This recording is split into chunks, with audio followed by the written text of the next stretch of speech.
Brunei ya. 3 dekade terakhir Brunei tercatat sebagai negara yang semua rakyatnya muzaki. Tidak ada mustahik zakat di Brunei selama 30 tahun ke belakang.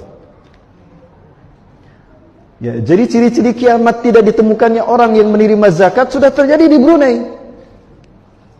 Ya. Lalu itu zakatnya orang Brunei dikemanakan? Ya ke Indonesia kan? Loh, katanya orang negara terkaya, tapi nerima zakat. Pertanyaannya, apa yang membuat Brunei lebih makmur dan sejahtera daripada Indonesia? Itu yang pertama. Silakan jawab Bapak Ibu sekalian, atau kita tanyakan pada rumput yang bergoyang Bapak Ibu di luar sana. Nah, baik, di antara para hamba Allah yang sama-sama hadir kali ini, angkat tangan yang pernah mendengar satu kali saja Brunei diberitakan terkena bencana alam. Apakah gempa bumi, tsunami, kemudian juga longsor ya. Pernah tidak Bapak Ibu? Bapak belum pernah Pak? Seumur hidup Bapak belum pernah? Sekalipun. Lalu Indonesia? Nah ini evaluasi kita harusnya. Di momen kemerdekaan kita, harusnya kita bermuhasabah. Tanya pada hati kita, bukankah Indonesia mayoritas Islam? Dan bukankah orang Islam ini dicintai Allah? Lalu kenapa banyak musibah terjadi di tanah air kita? Sementara kita belum pernah mendengar Brunei Darussalam terkena bencana alam. Mungkin terjadi, tapi belum pernah kita mendengarnya. Media massa seolah-olah tidak pernah memberitakan. Apakah ini indikasi kalau Brunei tidak tersentuh oleh bencana alam? Kalau itu betul-betul terjadi, rahasianya apa? Apa rahasianya Bapak Ibu sekalian? Baik, ini ada satu tayangan bahwa ternyata Brunei Darussalam sejak tahun 1986 kalau tidak salah, di bawah kepemimpinan rajanya, sultannya Hasan al-Bolkiah, itu mengumumkan bahwa negaranya menerapkan syariat Islam. Jadi Brunei menerapkan syariat Islam. Bapak Ibu sekalian, apakah itu rahasianya? Saya yakin iya. Bahkan syariat Islam ini junjung tinggi. 2 hal yang disebutkan Rasulullah SAW terjadi di Brunei. Bapak Ibu sekalian, Rasulullah SAW menyebutkan sinfani min ummati. Ada 2 bagian, ada 2 golongan dari umatku. Idza saluhata saluhatil ummah, wa idza fasadata fasadatil ummah. Ada 2 aspek, 2 golongan dari umatku yang apabila kedua-duanya baik, maka baiklah umatku. Apabila kedua-duanya buruk, maka atau salah satunya buruk, maka hancurlah umatku.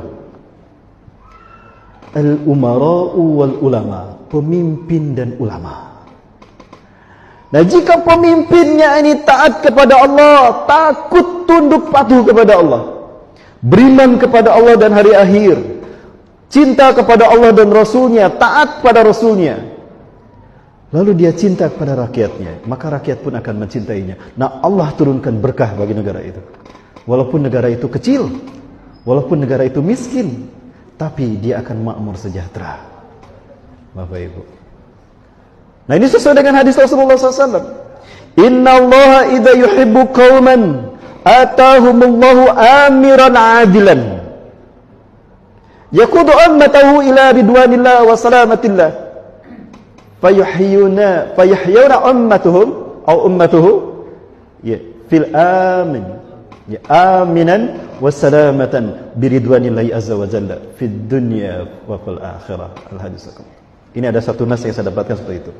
Andaikan Allah cinta pada satu kaum, andaikan Allah cinta pada satu negeri, cukup Allah berikan kepada negeri kaum tadi satu pemimpin yang adil, yang tunduk patuh kepada takut kepada Allah, taat kepada Rasulnya, cinta kepada rakyatnya dan rakyat mencintainya. Bapak Ibu sekalian, ya ini Bapak Ibu. Nah, jika Allah cinta pada satu kaum, sebaliknya, wa inna Allah idza yagdibu qauman, dan sungguh Allah jika benci, murka pada satu kaum, cukup Allah beri pemimpin kepada kaum tadi, pemimpin yang zalim, yang fajir, tidak membimbing rakyatnya atau umatnya, kaumnya ke jalan yang Allah ridhoi. La yaqudu ummatu ila ridwanillah wa salamatillah, lakinna ila halakah, tapi membawa kaumnya kepada kehancuran, sehingga kaumnya membencinya dan dia pun benci kepada kaumnya. Ya, ini dua hal yang akan terjadi dengan aspek kepemimpinan saja. Kalau diukur berdasarkan hadis ini, kira-kira bangsa kita sedang dicintai Allah atau sedang di sebaliknya, Bapak Ibu? Mudah-mudahan sedang dicintai Allah ya. Harus berhusnuzon, Bapak Ibu. Gak boleh berputus asa. Betul? Ya, semangat Bapak Ibu ya. Halo. Baik Bapak Ibu di mata Allah. Nah, ini Brunei Darussalam.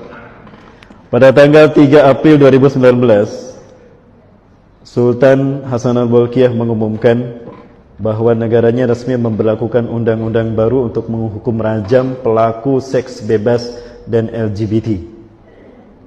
Ya. Beliau menegaskan bahwa upaya ini untuk memperkuat pengamalan ajaran Islam di negaranya. Subhanallah Bapak Ibu. Ini keputusan yang membuat selamat negara tadi. Adapun jika satu negara membiarkan pelaku LGBT bebas, hati-hati Bapak Ibu, bencana bukan hanya menimpa mereka, azab bisa menimpa kita. Rasulullah SAW pernah mengatakan, Inna Allah azza wa jalla la yu'adzabul ammah bi amalil khassah. Sesungguhnya Allah azza wa jalla tidak akan menghukum satu kaum, satu bangsa hanya dengan kemaksiatan segelintir orang saja. Jadi enggak mungkin satu kaum yang disiksa dengan azab, dengan bencana, kalau yang maksiat hanya segelintir orang saja. Hatta yarawul munkara baina zahranaihim, sampai kaum tadi menyaksikan, sampai mereka menyaksikan ada kemaksiatan di depan mereka. Wahum qadiruna ayyunkiru, dan mereka mampu mencegah kemungkaran itu agar tidak terjadi. Mampu sebetulnya. Padahal yunkiru, tapi mereka diam saja, tidak mencegah kemungkaran itu. Padahal mampu mencegahnya. Maka apa kata Rasulullah SAW? Adzabahullahu al-khassata wal ammah. Maka Allah bukan hanya menyiksa kaum yang berbuat maksiat, tapi yang membiarkan kemaksiatan itu pun terjadi, itu pun akan diazab juga. Maka ini yang harus kita muhasabah sekali Bapak Ibu sekalian.